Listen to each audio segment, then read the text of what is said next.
Os melhores contos. Apresentação e narração, Agnello Fedel. Edição, Paulo Henrique de Oliveira. Toda semana um novo conto e informações interessantes sobre seus autores.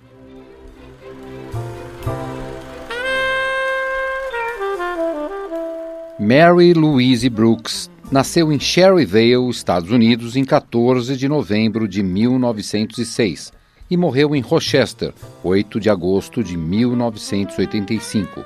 Louise Brooks era uma atriz, modelo e dançarina norte-americana, mais conhecida como um símbolo flapper, e por popularizar o corte de cabelo liso e curto que lançou moda e se tornou um ícone nos anos 20.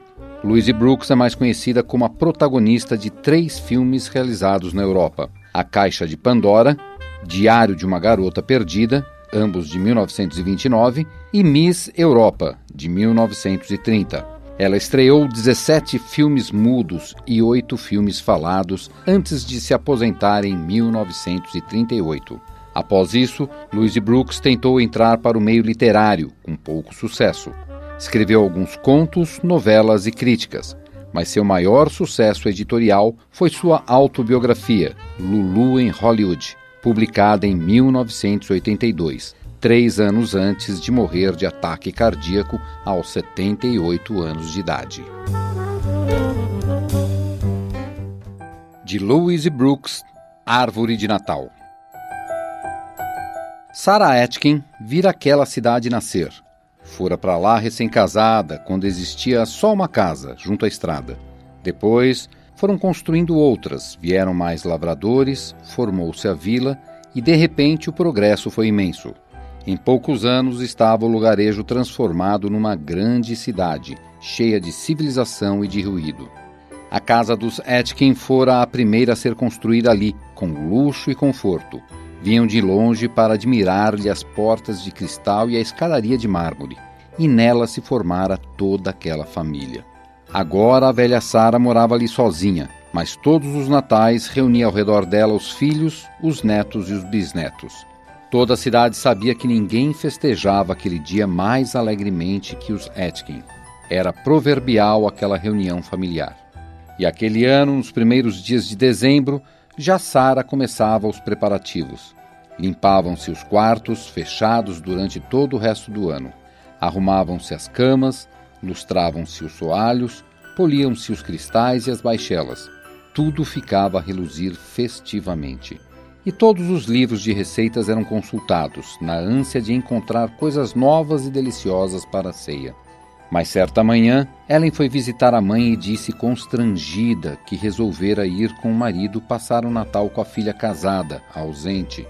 Sarah não comentara, mas já aquele ano não estariam todos juntos. Dias depois, Arnold telefonou. Eles também não viriam. O neto estava muito pequeno. Seria perigoso viajar com aquele frio, e por isso passariam o Natal em casa.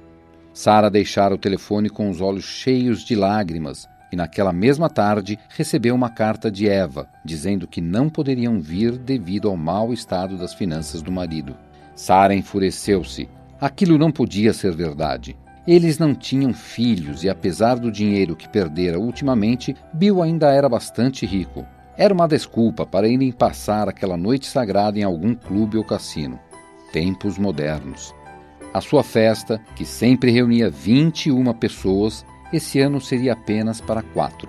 Ela própria, Jim, a mulher e o filho. Mas não importava, tudo se faria como se eles viessem. Sarah não deixaria os empregados verem sua humilhação. Fizera as compras como se a festa fosse a mesma de sempre. A grande árvore foi encomendada, e as tartarugas, as castanhas e os presentes também. Alguns dias antes do Natal, Jim telegrafou que o filho estava com pneumonia e não poderiam vir. Era demais. Tantos e nenhum para beijá-la naquela noite, que desde a sua mocidade celebrava com carinho e respeito. Várias noites Sarah não dormiu. Agitava-se na cama, nervosamente. Por fim, o grande dia chegou. Tudo estava pronto, como se horas depois a família devesse chegar. Os cristais reluziam, a árvore, cheia de luzes e de presentes, agitava os pequenos sinos ao menor sopro de vento que entrasse pelas portas. Depois do jantar, Sarah despediu as empregadas. Deitou-se no grande sofá da sala e ficou a esperar a meia-noite. Sentia frio e estava triste. Pensava em seu abandono quando começou a ouvir vozes conhecidas, acompanhadas de risos. Estou delirando, pensava ela, esfregando a testa, olhando ao redor. Subitamente, a porta da rua se abriu e várias criaturas entraram rindo. A velha Etkin pensou ter visões, mas não, seriam reais demais aqueles fantasmas em roupas de tweed, luvas de lã, suéteres grossos.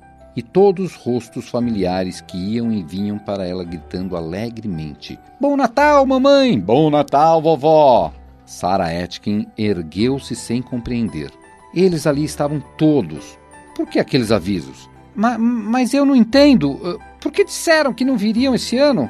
Os netos riram, um riso claro de gente moça e despreocupada. E Eva explicou. Você se mata de trabalho para esta festa, mamãe, por isso resolvemos dizer que não viríamos, para que você não fizesse nada. Cada um trouxe as coisas. Ellen trouxe a árvore e eu os doces, mas não terminou.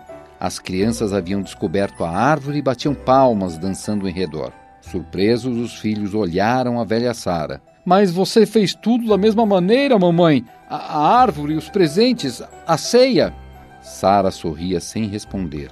E cada um corria a ver se realmente a casa estava preparada como nos anos anteriores. Não compreendiam, nem poderiam compreender. À meia-noite, abriram os presentes, abraçaram-se, cantaram. Eram efusões de alegria, brincadeiras, surpresas. Sarah sentia-se feliz. A ceia foi servida, como sempre, pelos mais moços, na grande mesa ornada com candelabros de madeira e ramos de ágarico. Já era muito tarde quando se recolheram aos quartos. Sarah ficou sozinha. Deitou-se novamente no sofá da sala e ficou a olhar o ambiente. Parecia que um tufão passara por ali, desmanchando tudo.